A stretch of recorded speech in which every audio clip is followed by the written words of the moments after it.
Street photography കണ്ടിട്ടുണ്ടോ? എന്നാൽ ഇവിടെ സ്ട്രീറ്റ് ഫോട്ടോഗ്രാഫി അല്ല, പകരം ഡ്രോയിങ് ആണ്. അപ്പോൾ ഇവിടെ എന്താ വെച്ചാൽ ഇവിടെ കണ്ടമാനം ആളുകൾ വരെ വ്യത്യസ്ത കഥാപാത്രങ്ങൾ, വ്യത്യസ്ത രീതിയിലുള്ള വേഷവിധാനങ്ങൾ അത് പകർത്തുകയാണ്. ഇന്ന് കണ്ട കാഴ്ചകൾ ഒന്ന് കാണിച്ചു തരുമോ? ജസ്റ്റ് ഇന്ന് കണ്ട കാഴ്ചയാണ് കൃഷ്ണൻ, അതുപോലെ ഭീമൻ, ഇത് അവിടെ ഒരു കന്യാസ്ത്രീ അവിടെ നിന്നിരുന്നു. ഇത് നമ്മുടെ ഈ ഗേറ്റിൻ്റെ ഫ്രണ്ടാണ്. ഇവിടെ കുറച്ച് ഇതിങ്ങനെ ഓരോ കഥാപാത്രം ഒക്കെ ഇന്നത്തെ കാലത്ത് പരിപാടിയെല്ലാം കാണുന്നു. ഈ മൊബൈലും അതേപോലെ വേഷവിധാനം. ഇതിപ്പോൾ ഒരു കാർന്നൊരു ഇങ്ങനെ കുട്ടീനെ എടുത്തിട്ട് ഓടുകയാണ്.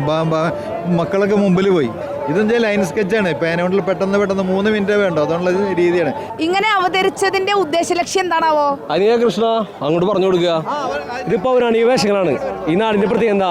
14 ജില്ലയിൽ തന്നെ തൃശ്ശൂർ പേരിട്ടില്ലെങ്കിൽ കലകളുടെ നാടാണ്, സംസ്കാരത്തിൻ്റെ നാടാണ്. ഇവിടെ പൗരാണിക വേഷം കിട്ടി വന്നത് ഇന്നത്തെ തലമുറകൾക്ക് ഞങ്ങൾ കലകളെ കുറിച്ച് പഠിപ്പിക്കാനും. ഭീമസേനനും കൃഷ്ണനും തമ്മിലുള്ള ബന്ധം പോലെ ആഴമേറിയ സൗഹൃദങ്ങളാണ് ഈ 14 ജില്ലകളും തൃശ്ശൂർ വന്നിട്ട് ഇവിടെ നിന്ന് പോകേണ്ടത്. ലാസ്റ്റ് കപ്പ് എടുക്കുമ്പോൾ ഇവിടെ ഒരു പൊരിഞ്ഞ പോരാട്ടമുണ്ട്. അപ്പോഴും ഈ സൗഹൃദത്തിന്റെ കഥ പറയണേ? അതെ, സൗഹൃദത്തിന്റെ കഥ തീർച്ചയായും പറഞ്ഞിരിക്കും.